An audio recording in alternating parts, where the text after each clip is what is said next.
which will aim to finish at 8 p.m. We're going to do some welcome and housekeeping and introductions. That'll just take about 5 minutes, and then we'll move into a presentation. That will take 30 minutes, and that'll really be intended to refresh our memories and also just update with our new participants who haven't been part of the engagement in the past, just about really how we're thinking about the park. We'll also share a summary of our engagement process to date. And then the exciting part, we'll unveil the draft master plan. Following that presentation, we're going to break out into some small group discussions, and that should last about 45 minutes. So we'll magically all move into 2 virtual rooms and discuss the details of the draft master plan.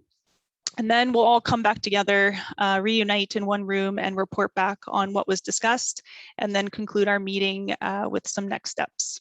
So before I move on, I just wanted to remind everybody of a few housekeeping items. These are mostly Zoom tips. So we are recording the presentation portion of the meeting tonight, and the small feedback discussions, those will be recorded on digital sticky notes, so those won't be voice recorded.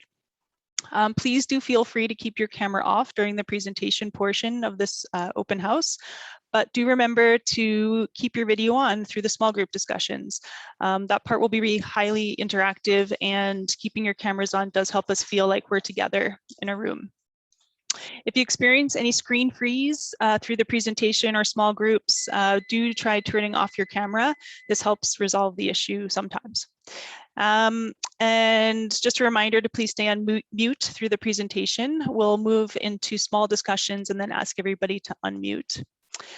For those who are familiar with Zoom, we are not going to be using the chat function this evening. Instead, we'll be, again, discussing your ideas, comments in those small group forums later in the open house. So another just rundown here of our participation guidelines. Just a reminder, respect is our guiding light. Balance your airtime. If you're shy, please step up. And if you tend to be outspoken, please give others a chance. Remember, we're challenging ideas, not people. Of course, we only speak for ourselves. And lastly, we need to do our best with the technology that we have. So hopefully things will go smoothly this evening. Moving into some quick introductions, we do have a project team tonight comprised of consultants and city staff. So with me tonight is Nell Gashevitz from Parks and Open Space Group with the City of Westminster's Parks Department, Michelle Clogacy from PWL Partnership, and Michelle will be presenting and facilitating this evening. Also from PWL is Darcy Hutton on the line. And then the man behind the controls, going to doing all the Zoom small rooms, is Alfred Gomez. So just a heads up, we will introduce you all, ask you all to introduce yourselves as we move into those small group discussions. And with that, I will pass it over to you, Michelle. Thanks. Excellent. Thank you for the introductory comments, Erica. We're going to move into our presentation. Although I do appreciate that we aren't leaving our cameras on, I do have a sense that I'm kind of talking to myself. So I may be kind of, looking at those that have their cameras on to feel like there's humans here. So welcome, and we're really excited, the team at PWL, obviously, as well as the parks people, to, I guess, introduce this final kind of big step. I'm going to run through this presentation. Let's move through to the second slide, if you wouldn't mind, Darcy. She's doing that part of it, so it's a bit of Vanna White going on here. Just to give you a sense, Erica did already run through this, but I just want to give you an idea of what we're spending time on tonight. Of course, we're assuming that those that are on the line here may or may not know the process to date and why we are where we are. So we'll run through some of the images and explain them. Even if you have been here before, bear with us, but it's always a good reminder of where we're going. So tonight we're going to talk a little bit of the past, how we got to where we are. We're going to spend a bit of time on the engagement that's happened to date, both the first and second phases, because that's what's informed our preferred master plan tonight. So it's important to know that we're building on a really rich history of both thorough analysis of this wonderful park, and also the comments and advice and really good ideas that have come from all of you and others that have attended. And then we're going to have that session that Erica alluded to of looking at the plan in a little bit closer and hearing your feedback, and that will be very interactive. And then the groups will get back together because those 2 breakout groups, 2 or 3, we're not sure how many yet, need to hear what each other were saying as well. So we'll do a little sharing at the end there, and then talk about next steps. So that's that piece. Let's move on to the next slide. Excellent, thank you. Okay, so without, I'm not going to read everything on here because you can all do that, but what I would like to do is just kind of remind us of, obviously we all know where the park is because we're representing New West, but remind us of the planning principles or the sort of foundation of the planning for this park. And these guiding principles really were what we fell back on every time there was a decision to be made. It is very much a balancing act, but at the same time, these principles were the beginnings of all decisions to be made. So they're on the right-hand side there, but just briefly, respecting the cultural attributes of the site. Hume Park obviously has been around for a long time, and there's a lot of history there, and a lot of people had wonderful memories of things that have occurred there over the years. So that is something that is unique. We're not talking about a raw site the way some new park plans might be, where there's really nothing that's happened there other than perhaps the history of the First Nations. But here we have a very rich park with wonderful attributes as they stand already. So that was probably one of the biggest founding sort of principles or comments. We are obviously dealing with an incredible aquatic environment of the Burnett River, and what man has done over the years, which some is good and some is not so good. So dealing with and enhancing the Burnett River and its watershed is again another key principle, especially for Lower Hume. Probably the one that's most interesting to people is the fact that there is a wonderful existing past and present use in both active and passive uses. So in Upper Hume, where most of the active uses occurred, balancing those needs with the passive park users, and that's probably a little less formal and probably a little more nature-based, if you will, but each user and each person of interest sees that as being the most important. We have a set amount of space, and balancing those needs were very important in this process. And I think we'll see that as we move forward. This is a New West park, and we all know that New West is landlocked and doesn't have a whole lot of additional space to do things. So this is not a park we can expand in any way, shape, or form. So we know we have to fit all these wonderful ideas and uses within a relatively tight area. Flexibility, I think is key. We're blessed in today's park planning world and knowing that we can do things that overlap each other. They don't have to be in isolation, and they don't have to be specific. If we have one use, we can't have another use. A lot of things can happen simultaneously with other things, maybe not at the same time, but at different times of the year or different seasons. Or things can change during a season. So we really looked at that as a way to allow more than singular things to occur. And I think the last one that's really important, of course, is that this park is not in isolation. It's connected. It's connected to its neighborhoods. It's connected to the nature, and not just obviously within New West, but our neighbors on either side, Burnaby and Coquitlam. And those connections need to be enhanced and need to be really played up and allowed to exist greater than their individual parts, if you will. And we'll see that as we move forward. So that's a bit of a project background on where we all started. So next slide, please.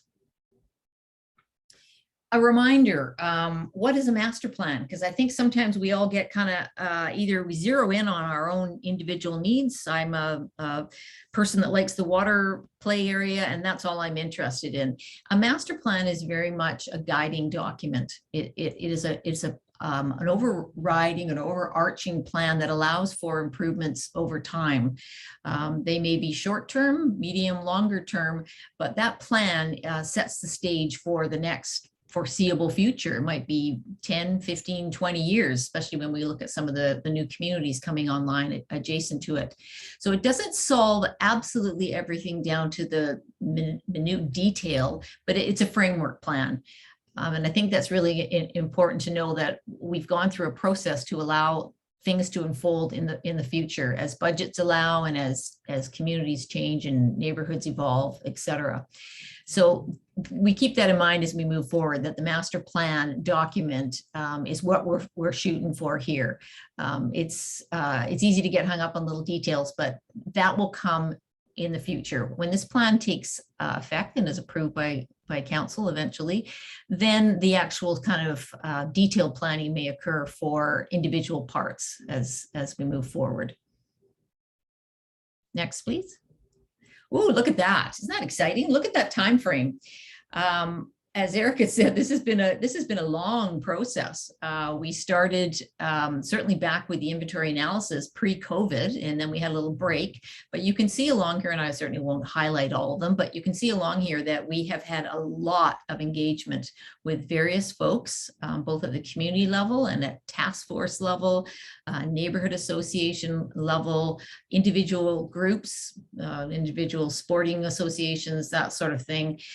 We've done a thorough analysis in phase 1, which is engagement phase 1. That's where we showed those that engaged with us what the park was now. You know, what were the things that were going on in it now. Phase 2, for those that may have attended, we had some options, and we came forward and said, okay, well, from what we've heard so far, here's a couple of ways we might want to address this. And this was, when do we have a date here? It seems like about 6 weeks ago or so. We're back in the summer.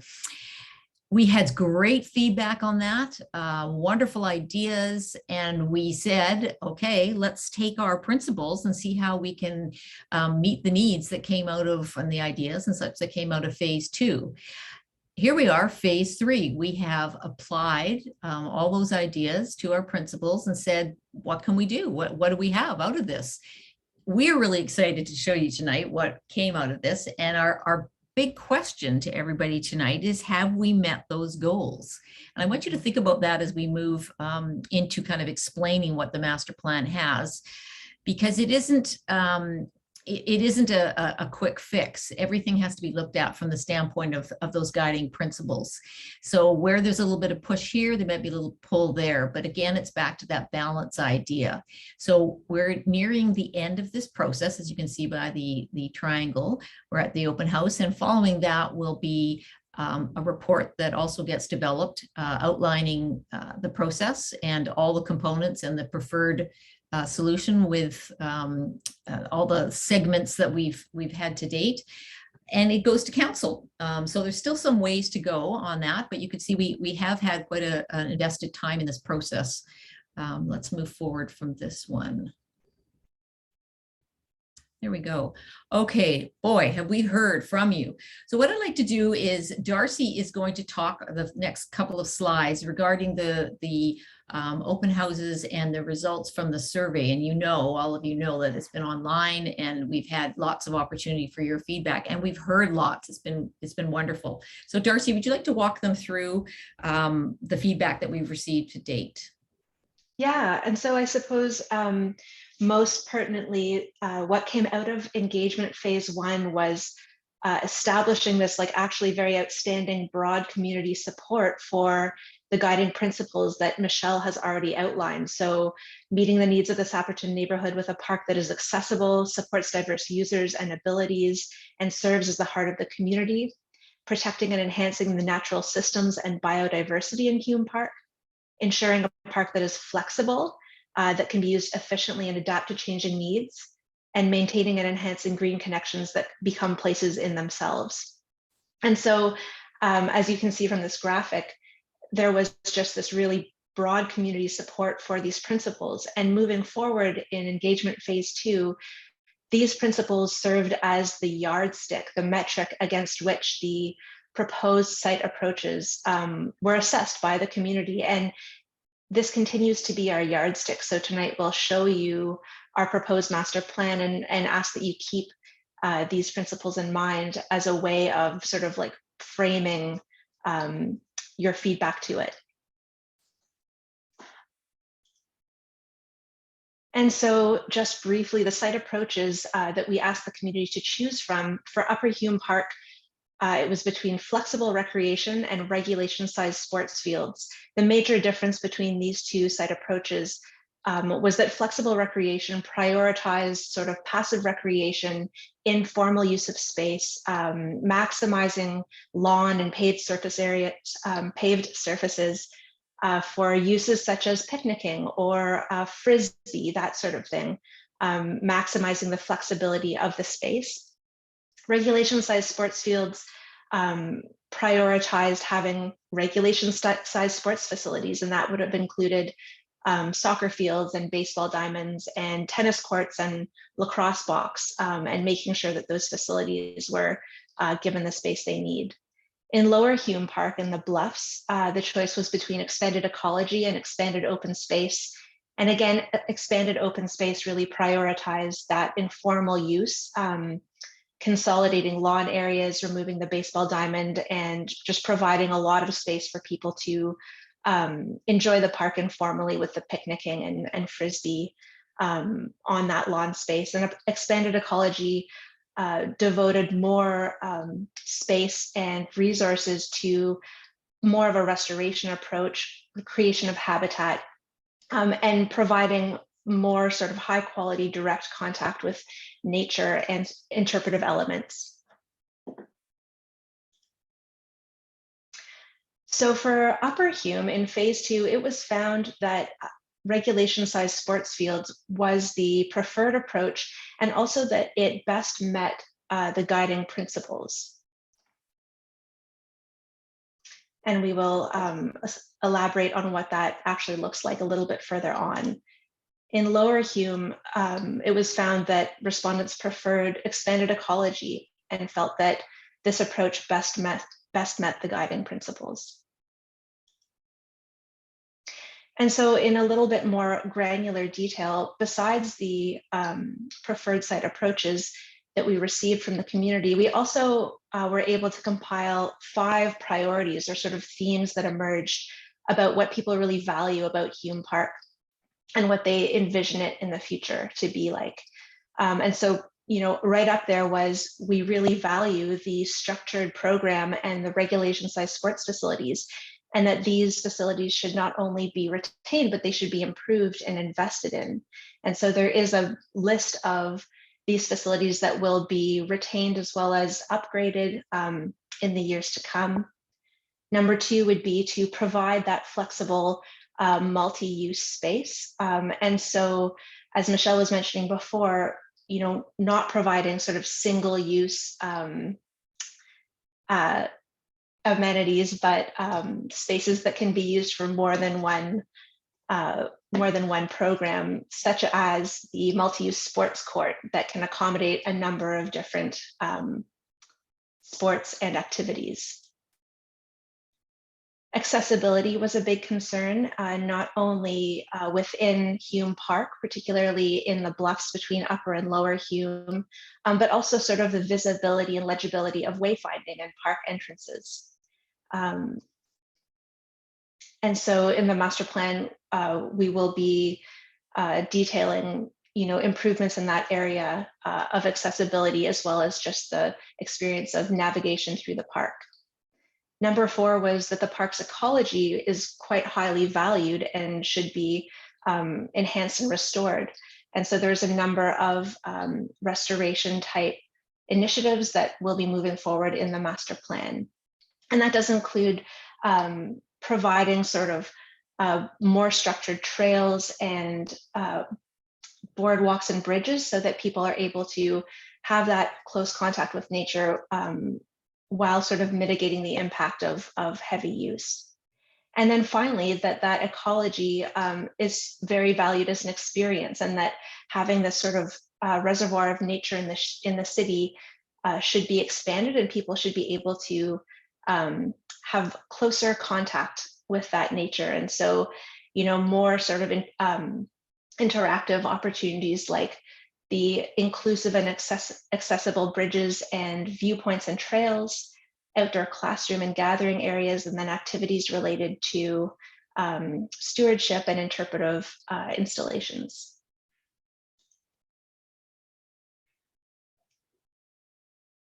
Keep forgetting the mute. Okay, I'm back. So it, by nature of the topography and the natural environment, the master plan ended up kind of shuffling into or filtering down into 5 park zones. And it's probably not that much of a stretch of the imagination for anybody who's spent time there to see what those would be. So if we kind of work from the north to the south, the river recreation and rehabilitation area is 1 park zone. So that would be treated, a lot of the improvements or amenities that would come of that would all be under that kind of guise of improving the ecology associated with the river, seeing if there are amenities or opportunities to engage with the, as Darcy was referring to, and we'll see that a little more clearly as we move forward. But it's almost a way of packaging how the improvements would occur. The open space is where the original sort of, I want to say ball diamond, but it wasn't able to be used that much because it was wet. For those that don't know, that area was actually filled years ago, and in its natural form, it would actually become a lot more associated with the lower wetland area than it would a falsified, what do I want to say, almost like a platform, which is how it was used with the ball diamond.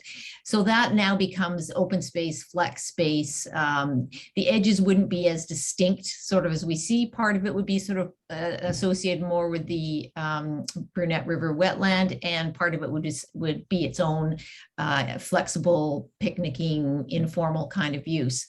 For obvious reasons, the area that's dark green is the bluffs, and that and forested area. That's will be moving into its own management zone, because those areas have a lot of challenges. Not only are they in a natural state, somewhat natural because there's a lot of invasives and such in there, but they've also been too heavily used in an informal manner. And what I mean by that is all the little goat trails and things has caused erosion and problems into themselves. So that zone, the improvements would formalize pathways, definitely improve accessibility, and most importantly, rehabilitate those areas to be much more healthy environments for the forest types that should be there.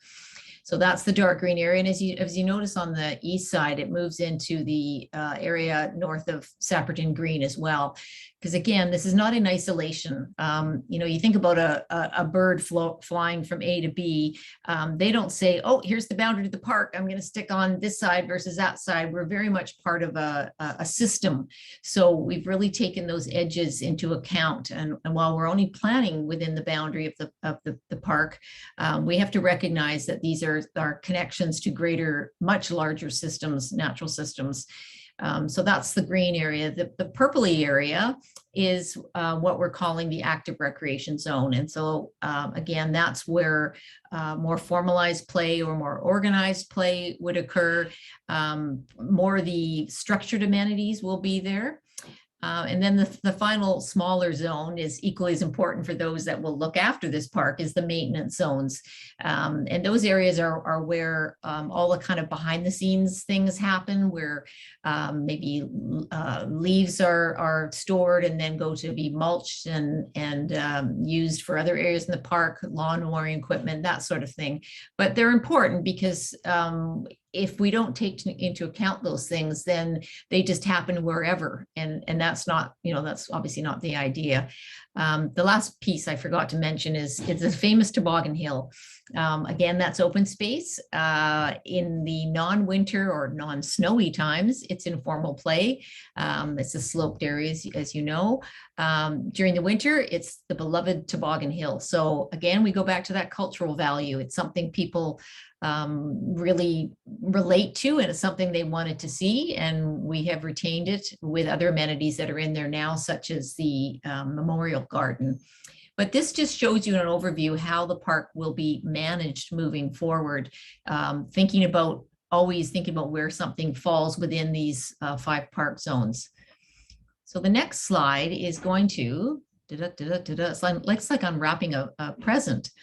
I've filtered back into behind this diagram is the master plan, which we are going to get to, but I just wanted to talk here briefly about circulation. Really, really important, the accessibility factor, and again, formalizing those routes so they don't just happen willy-nilly. So what we have is primary entrances. We have the one obviously off of East Columbia on the northwestern end. And that would be the entrance for the most part for people that happen to be coming by vehicle or people that were coming by foot, but they were primarily enjoying the lower part of Hume. The other 2 entrances are off of the existing street grid on the south side of the plan. And these are the probably, I would want to say, the more of the gateway elements. So these are the places that if you were meeting friends, if you were coming for an event, if you're meeting your ball team, whatever it may be, you'd come off of these entrances most likely, whether you're coming by foot or bike or potentially car. This is where you would meet people and say, I'll see you at the sign by the little water feature, whatever it may be, and then we'll get on with our activities. The next layer that is really important is the red zone, which is what we call the primary circulation. And what that is the main routes and the accessible routes. So accessible meaning accessible for all. They would be graded in a manner that no matter how you're getting around, be it bike or other wheeled means but disability issues, this route is accessible to all. So it circulates through the park, it circulates between lower and upper Hume, and also strong connections into the Sapperton Green neighborhood. We have to always remember that there are going to be many hundreds of people that in the future will be also enjoying Hume, and that will be their gateway if they're coming by foot.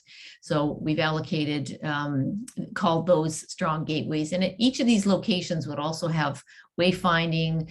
They're all lit so that you can be used at all times of the year and night, obviously. And the primary routes that if you're doing a walkabout, these are the routes you would take. Secondary route, or let's talk vehicular again. As I noted before, the blue route comes in both to the parking area that's shown just a little south of number 2. Those are buildings that are on this diagram. The existing picnic table at picnic shelter at number 2, existing washroom at number 3. So the parking area that's there, again, we have grade challenges. So that existing parking area would be formalized and allowed for more parking and more easily understood from the gateway. And on the south, the vehicular route is on what we call the Woonurf, but that's not a name that most people know. It's a street that would allow for a variety of activities.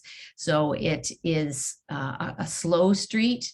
It would incorporate cycling, walking, slow-moving vehicles. It could be used for other activities when closed off for a farmer's market, that sort of idea. But during regular park activities, that would be a vehicular access route. Secondary circulation are areas that would also be accessible, but secondary routes. So perhaps not the primary routes. And on Lower Hume, you see that that's the route that would be through the wetland area, probably boardwalks and crushed trails, things that are sensitive to the environment in which they're in. There's also an accessible route on the upper part of the bluffs for viewing down into the beautiful valley corridor. And some of the other routes that are shown are just they might be slightly smaller paths, so that's why they're called that. We also have the route that goes from Columbia Street, East Columbia, towards where the Aquatic Zone is. That's an entrance right now, which has stairs, so we'd allow for a ramp in there. So again, all are always welcome. People pushing strollers, you name it, they would be entered. They'd be able to use that area comfortably as well. This diagram also just shows, as I said, the 3 main areas for buildings. Number 1, we haven't touched on, but we're going to talk about in a minute, and that will be the new multi-purpose park building. And in that building will be washrooms, change facilities, concession maintenance for the just, chairs and things like that that might be in the park. So not heavy maintenance, but you can see it's centrally located. It's visible off of the entrance areas, and it would be the real hub of Upper Hume. Let's move on to that then. I think we've covered all that. Can we go to the next one? Ooh, okay, Upper Hume. We will see them both in context and 2 slides later, but this is the juicy part. Darcy, why don't you jump in here and talk about all the amenities associated with Upper Hume? Sure. So I think what we heard very strongly was that the existing program in Upper Hume is highly, highly valued, and that the community is looking for upgrades and enhancements, and maybe even more additional program on top of what we already have. And so, number one, we are retaining the dog off-leash areas with improved surfacing and no net loss of square meterage. Number two would be the Aquatic Zone, which is currently Hume Park pool, but in the future could also incorporate other program like a splash pad or an urban beach. Number three is the Toboggan Hill or sloped lawn, which is a beautiful sort of passive recreation, informal recreation space. Number four and number five are the play amenities in the park. And so currently there's a great traditional playground there that would be retained and upgraded. And we're also looking at incorporating space for nature or adventure play as well. Number 10 is, of course, the central concession hub building in the very center there that would house perhaps a cafe and storage and washrooms and change rooms, as Michelle was mentioning. And then moving over to the east, we have the sports facilities. And so the multi-use sports field that would accommodate baseball, rugby, soccer. Number 7 would be the multi-use sport court, which would be a super flexible amenity, walled for lacrosse, but very flexible.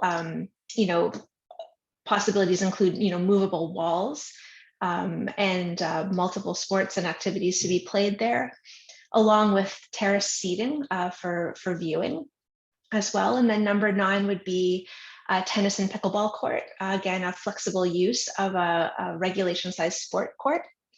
And then number 11 is the Wooner or shared street that would be over top of Garrett Street. And this would be sort of a shared space where vehicles are still welcome. It's still accessible to vehicles, but the priority is sort of shared among many uses. And this would be a great complement, not only to the park program, but also the school across the street.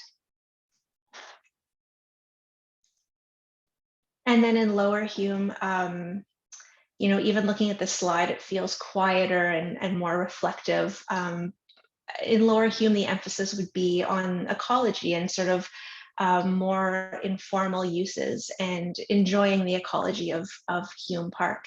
And so there would be interpretive elements throughout the park, throughout the wetlands, as well as in an entry plaza. There would be space for pollinator habitat and meadows. There would be, of course, the grand lawn where all that informal use could take place. There would be sort of a variety of accessible nature trails, both through the wetland as well as in the wooded areas. There's, of course, the beautiful riparian area of the Brunette River itself. We're thinking of accessible viewpoints and accessible boardwalk through a constructed wetland habitat and restored off-channel habitat.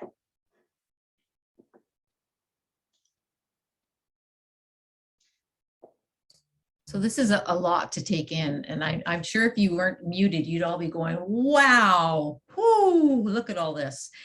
This slide is obviously putting the whole package together, and this is our jumping off point to our small group breakout areas. And what we're going to do is in that process, this slide is will be sitting in the room with us, and then the big question we're all going to ask is, have we have we met our goals? How do you feel about the balance of what we've tried to accomplish here? So you don't have to take it all in at this particular moment, but it gives you a sense of what Darcy was just talking about independently, the upper and lower. And of course, they feel very separate because of the big grade difference, but it is all one park, and there are obviously connections between them. But what we'd like to do now is go into those groups and really, ask, what do you think? And any specifics that you want to bring up, we're all ears. Just to reiterate, remember that we are looking at balancing needs.